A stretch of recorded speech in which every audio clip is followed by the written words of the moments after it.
1885 में आरंभ हुई कांग्रेस की यात्रा को आज 135 साल पूरे हो गए हैं। महात्मा गांधी के मार्गदर्शन में पंडित जवाहरलाल नेहरू, सरदार पटेल, पंडित मदन मोहन मालवीय, लाला लाजपत राय, लोकमान्य तिलक, मौलाना आजाद,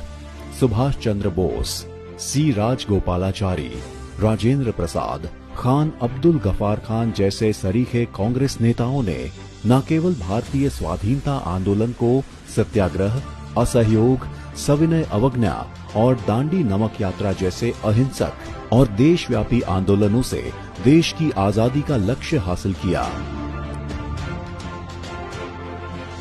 बल्कि अंग्रेजों से आजादी मिलने पर विकास की पंक्ति में अंतिम व्यक्ति को ध्यान में रखते हुए इस देश का संविधान तैयार करने और देश के एकीकरण में पंडित नेहरू, बाबा साहब आम्बेडकर और सरदार पटेल जैसे राष्ट्रीय नेताओं के योगदान को भी कभी भी भुलाया नहीं जा सकता। At the stroke of the midnight hour,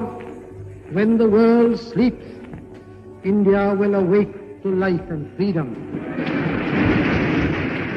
आधी रात को आधुनिक भारत के निर्माण की ली गई शपथ के अनुरूप पंडित नेहरू ने सिंचाई बांधों, बिजली संयंत्रों, इस्पात कारखानों, रक्षा संस्थानों, अनुसंधान केंद्रों और अस्पतालों की स्थापना को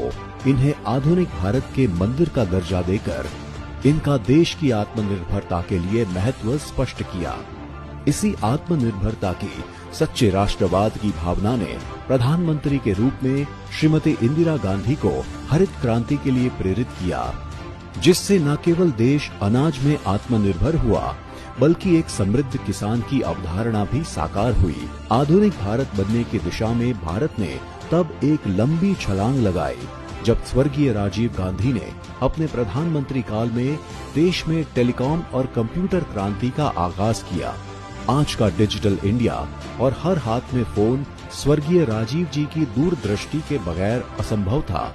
जब देश की विकास की गति को पंख लगाने का सही समय आया तो यह 1991 के वित्त मंत्री डॉक्टर मनमोहन सिंह ही थे, जिन्होंने आर्थिक सुधारों के जरिए भारत की आर्थिक क्रांति की नींव रखी और देश ने 2008 की वैश्विक मंदी का सफल मुकाबला किया। अपने 10 वर्ष के शासनकाल में कांग्रेस के नेतृत्व में बनी यूपीए सरकारों ने देश के गरीब और वंचितों, नौजवानों, किसानों और समाज के पिछड़े वर्ग के लिए शिक्षा का अधिकार, सूचना का अधिकार, मनरेगा और खाद्य सुरक्षा कानून जैसे संविधान की मूल भावना से प्रेरित कानून बनाकर देश की जनभावना का सच्चा आदर किया। कांग्रेस ने अपने 135 साल के इतिहास में कभी भी अपना मूल चरित्र नहीं बदला, जिसमें देश के गरीब, पिछड़े, आदिवासी, किसान और नौजवानों का हित सर्वोपरि है।